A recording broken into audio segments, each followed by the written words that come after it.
طبعا انا يعني اضطريت اعمل رز ابيض جنبها برضو، علشان في ناس بتحب تاكل الخضار ده.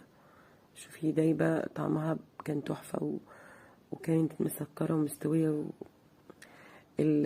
المهم بقى المفاجأة ان هي لحمة ضاني، واللي كانوا اللحمة دي ناس ما بيحبوش اللحمة الضاني اصلا، فاتعمل فيهم مقلب يعني، وعجبتهم قوي وجميلة قوي وحاجات كده. انا طول عمري باكلها لهم وعادي يعني.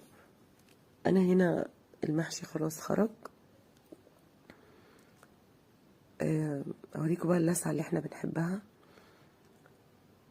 وانا هقدم الصينية كده، هما برضو اللي موجودين بشغل. اللسعة دي بتخلي طعمه حلو قوي،